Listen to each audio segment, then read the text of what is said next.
Setelah Changsheng berhasil mensamen dewa tertinggi Pangu, sekarang kita berpindah kembali di bagian audisi negeri Sakura.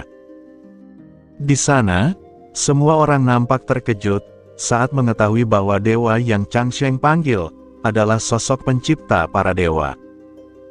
Saking terkejutnya mereka, seorang pria berambut merah yang menonton di bangku audisi itu pun nampak melotot dengan tajam. Di sini mereka pun mulai menyadari bahwa mereka seharusnya tidak bisa menghakimi seseorang itu cupu atau tidak, hanya berdasarkan penampilan luarnya saja. Sementara itu, di bagian audisi negeri Huaxia, seseorang yang memiliki rambut model kuncir kuda, berkata bahwa dia tidak pernah berpikir kalau orang itu mampu membangkitkan dewa tingkat Triple S. Mereka juga terheran-heran perihal mengapa sedari awal, pria itu sudah mengetahui betul tentang identitas dewa pencipta yang bernama Pangu itu. Kembali ke Changsheng, saat ini dirinya nampak tersenyum puas, melirik ke arah Dewa Pangu yang telah disamen olehnya. Dewa Pangu pun juga nampak tersenyum, karena namanya tidak salah disebutkan. Jadi, berdasarkan penjelasan dari Changsheng, Dewa Pangu ini dapat membuka surga dan bumi. Tubuhnya dapat berubah menjadi berbagai hal apapun, dan itu berdasarkan sesuai keinginannya. Tidak diragukan lagi, dialah dewa tertinggi di seluruh peradaban. Tak lama kemudian, suara notifikasi sistem pun muncul di belakang Changsheng. Panel sistem tersebut memberitahu tentang identitas Changsheng, kompatibilitas atau kecocokannya dengan dewa miliknya, yang hanya 1%, dan memberitahukan nama dewa utama miliknya yang bernama Pangu. Sejujurnya, Changsheng yang menyadari kehadiran sistem tersebut, tentu saja menjadi sangat senang. Karena memang, dirinya telah menunggu saat ini tiba, setelah sekian lama. Sementara itu, kita kemudian berpindah lagi ke sebuah kuil, yang dimana kuil yang satu ini, diberi nama kuilnya para dewa. Di dalam kuil ini, penjaga kuil dapat melihat semua dewa, yang telah terpanggil oleh warga Huaxia, dari level terendah hingga level tertinggi. Dan penjaga kuil yang melihat kehadiran Pangu di tempat yang paling tinggi, seketika melotot terkejut dan seakan tidak ingin percaya. Penjaga tersebut lantas lekas berlari menaiki tangga batu yang panjang, hanya demi membunyikan bel takdir. Penjaga itu merasa, kalau sepertinya kejadian ini, harus segera diumumkan ke seluruh dunia, dengan cara membunyikan bel takdir tersebut. Sesampainya dia di depan bel takdir yang ukurannya sangat besar itu, penjaga itu pun memukul bel tersebut dengan tongkatnya, dan membunyikan bel itu sebanyak 9 kali. Sontak orang-orang yang mendengar bel takdir dibunyikan sebanyak 9 kali, merasa bertanya-tanya, kalau apakah dirinya tidak salah dengar. Orang yang berkata barusan, adalah seorang slot immortal yang bernama Liu Qing. Dan pengawal di sebelahnya menegaskan, kalau apakah Liu Qing tidak dengar, bahwa bel tersebut, baru kali ini dipukul sebanyak 9 kali pukulan. Kembali ke arena tempat Penatua dan Changsheng berdiri, Penatua di sana berteriak menyampaikan, kalau 9 pukulan dari bel takdir, merupakan angka yang absolut. Dan 9 pukulan ini, tidak pernah terdengar sekalipun dalam sejarah. Tidak diragukan lagi, Changsheng telah berhasil mengaktifkan Dewa Supreme. Penatua mengucapkan rasa syukurnya kepada para dewa, karena mereka telah memberkati tanah Huaxia. Dan akhirnya, tanah Huaxia mempunyai Dewa Supreme juga. Mendengar penyampaian dari Penatua Xuan tadi, Liu Yanran di belakang kembali bertanya-tanya tentang keberadaan dewa tingkat Triple S itu. Soalnya, dewa terkuat di sejarah Huaxia saja, hanya memicu bel takdir berbunyi sebanyak 3 kali. Di lain sisi, kita kemudian diperlihatkan kondisi kesal, yang dialami oleh Kaisar Tokugawa, yang menjadi perwakilan negeri Sakura. Saking kesalnya, dia memukul meja di bawahnya dengan kedua tangannya. Dia tidak senang, saat melihat seorang bocah dari Huaxia telah berhasil membangkitkan seorang dewa supreme. Setelahnya, kaisar ini langsung bertanya kepada Matsumoto, perwakilan negerinya yang akan bertanding, perihal apakah dia cukup percaya diri dalam mengalahkan bocah Huaxia itu. Matsumoto awalnya mengakui, kalau bocah tersebut merupakan individu baru yang diberkati oleh dewa. Namun, walaupun bocah itu telah membangkitkan dewa supreme, dengan melihat kompatibilitasnya sekarang, maka bocah itu akan kesusahan untuk membangkitkan dewanya di arena. Dengan kekuatan yang Matsumoto miliki saat ini, dia sangat yakin, akan sangat mudah untuk merobek tubuh bocah itu beserta dewa miliknya. Seketika, Kaisar Tokugawa langsung berdiri dari tempat duduknya, dan mulai menunjuk Changsheng, sembari berkata bahwa orang ini harus mereka bunuh sebelum dia berhasil menjadi lebih kuat. Dia menginginkan perintahnya disebar, dan ini pengumuman inisiasi perang antar dewa. Kaisar Tokugawa menegaskan bahwa negeri mereka tidak bisa dengan mudah membiarkan bocah Huaxia itu terus hidup setelah pertandingan ini. Berpindah kembali ke Changsheng, saat ini Changsheng dengan jelas merasakan kekuatan dahsyat yang dimiliki oleh Dewa Pangu. Seorang dewa level Triple S memang adalah puncak dari kebanyakan para dewa. Tetapi, tentu saja bukan batas bagi Pangu. Pangu, yang kemampuannya dapat membuka surga, tubuhnya bisa berubah bentuk menjadi segala hal yang dia sukai. Jiwanya dapat menjadi seorang sage, dan kekuatan tempurnya adalah yang tertinggi di antara semuanya. Tetapi sayangnya, dengan kompatibilitas yang Changsheng punya saat ini, dirinya mengaku masih belum cukup kuat bagi Pangu. Changsheng nampak menghadapkan wajahnya ke hadapan Dewa Kaisar tingkat tinggi sebelumnya. Setelah itu, suara Dewi Aphrodite terdengar jelas, dan mengumumkan bahwa negeri Sakura mengonsumsi 10 tahun kekayaan bangsa, menginisiasi Name God War melawan Lu Changsheng dari Huaxia. Dan kedua kontestan diharapkan bersiap untuk berdiri, dan beralih ke panggung untuk bertarung dalam 10 menit. Tiba-tiba, permukaan tanah yang dipijak oleh Changsheng seketika bergetar dan melayang naik ke udara. Jadi, Name God War ini adalah ruang terkunci yang telah ditransportasi ke dimensi lain. Dan Changsheng sudah paham betul tentang tempat yang dia pijaki saat ini. Melihat apa yang terjadi, Tuan Kota nampak terkejut saat melihat Lu Changsheng telah menjadi proyeksi. Penatua juga dengan tegas berkata, bahwa sudah tidak ada jalan untuk kembali. Liu Yanran yang berdiri tak jauh dari mereka berdua, juga menanyakan hal yang sama, perihal apakah si Changsheng itu telah ditransportasi ke dunia dalam. Sontak, secara bersamaan Tuan Tanah dan Penatua mengucapkan kata sialan.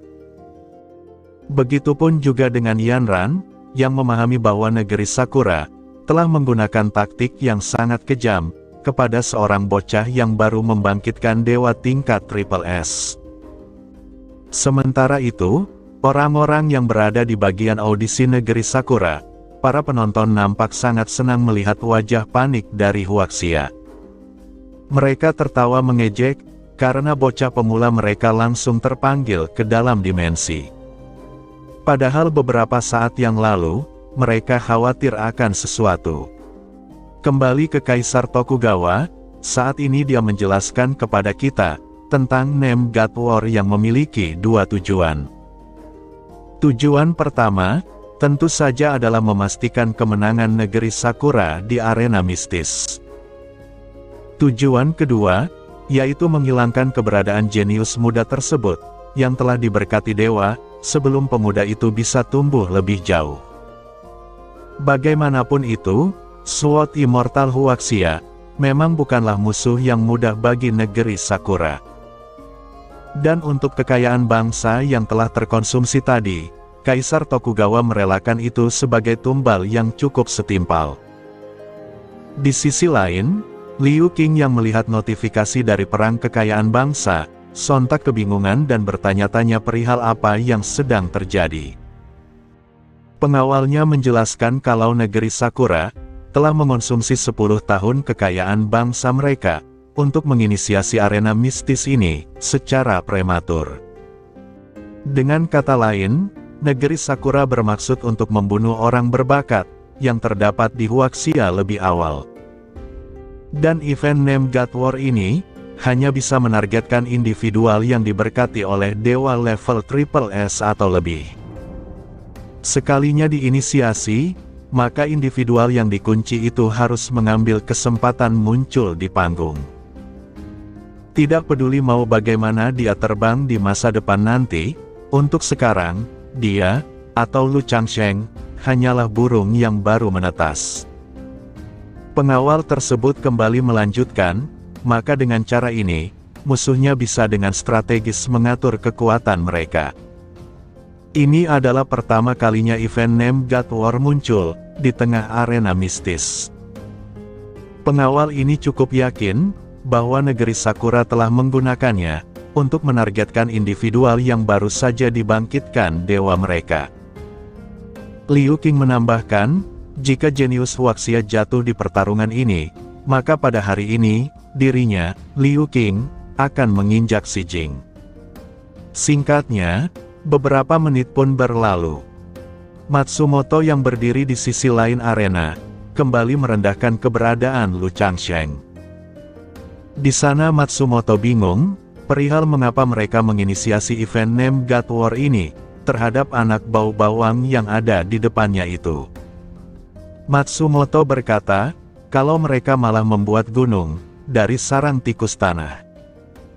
Atau artinya, pemanggilan pemuda itu ke event ini, hanya buang-buang waktu saja, dan tinggal menunggu kekalahan. Matsumoto kemudian mulai mengalirkan energi ke ular-ular hitam miliknya. Di sini dia menyebut Changsheng dengan sebutan anak bau bawang dan menyuruhnya untuk berhati-hati.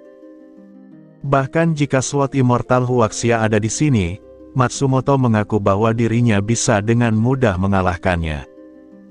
Namun Changsheng yang diharapkan hati-hati oleh perkataan Matsumoto barusan, malah memikirkan hal yang lain. Di sini dia berpikir, bahwa Dewa Pangu seharusnya mustahil untuk disummon. Dewa Kaisar yang baru diperbaiki dengan harta itu, seharusnya muncul kembali di dalam arena mistis ini. Melihat Changsheng yang diam saja, Matsumoto yang penasaran sontak bertanya kepadanya perihal ada apa. Apakah Changsheng tidak mempunyai keberanian untuk melawannya? Matsumoto berjalan dengan congkak saat berkata seperti itu. Tetapi, saat melihat wajah yang ditampilkan oleh Changsheng di hadapannya, Matsumoto dibuat semakin keheranan. Changsheng malah balik mengejek Matsumoto dengan berkata kepadanya, kalau kepala ular miliknya sangat enak jikalau dijadikan semur. Matsumoto yang terpancing emosi, seketika menambahkan aliran listrik ke kedua ular yang bersamanya. Dia kali ini menyebut Changsheng dengan sebutan lidah tajam. Dan memberinya peringatan bahwa dalam sekejap, dirinya akan memotong kepalanya, dan memberikan kepala Changsheng kepada dewa miliknya. Setelahnya, Dewi Aphrodite menyambut semua penonton yang datang, untuk melihat pertarungan di arena mistis. Pertarungan ini akan disiarkan secara global, dan negara yang akan berpartisipasi adalah Huaxia dan negeri Sakura. Ini adalah pertarungan ketiga dari pertarungan arena. Dan sekarang, negeri Sakura telah memenangkan 2 pertandingan sebelumnya. Jika mereka menang sekali lagi, maka Huaxia akan dipaksa untuk memberikan setengah populasi dan setengah kekayaannya kepada negeri Sakura. Dewi Aphrodite kembali memperkenalkan dirinya, bahwa dia adalah host dari arena mistis yang akan mengumumkan hasil pertarungan ini. Masing-masing di antara mereka, muncul sebuah panel sistem yang berisi peraturan arena mistis. Di sana ada 3 aturan yang wajib dipatuhi oleh kontestan. Pertama, dalam setiap pertarungan, 5 dewa akan diberikan secara acak, dan kontestan boleh memanggil satu dari mereka. Aturan kedua, jika seorang dewa telah terpanggil, mereka tidak akan bisa muncul di pertarungan berikutnya. Aturan ketiga, pertandingan akan mengikuti format best of 5, hanya pemenang yang selamat, sedangkan dewa yang kalah akan sepenuhnya menghilang. Setelah melihat ketiga aturan ini, Changsheng menyimpulkan di dalam hati, bahwa menang berarti hidup, dan kalah seperti mati. Sejujurnya, ini sudah sempurna bagi Changsheng. Ratusan dari individu yang diberkati oleh dewa, telah mati di tangan Orochi. Dan hari ini, Changsheng berniat, akan menyelesaikan urusan pribadi dan skor nasional. Selesai berucap di dalam hati, Changsheng kemudian terang-terangan berkata kepada Matsumoto, bahwa hari ini, dia, Lu Changsheng, akan memutuskan tidak hanya kemenangan dan kekalahan saja yang diperoleh. Tetapi, kehidupan dan kematian akan datang setelah ini. Matsumoto yang mendengar perkataan Changsheng, hanya mendecakkan lidahnya dengan kesal. Berhubung keduanya sudah saling berhadapan, Dewi Aphrodite kini mulai menanyakan kepada mereka berdua, perihal apakah kedua kontestan telah mengerti peraturannya. Jika mereka mengkonfirmasi, maka pertarungan akan dimulai sekarang. Secara bersamaan, Changsheng dan Matsumoto berkata konfirmasi. Setelah keduanya setuju, Dewi Aphrodite pun mulai memberikan informasi personal perihal kedua kontestan tersebut. Kontestan dari negeri Sakura, bernama Matsumoto Gensu. Dia adalah individual yang diberkati oleh dewa level S.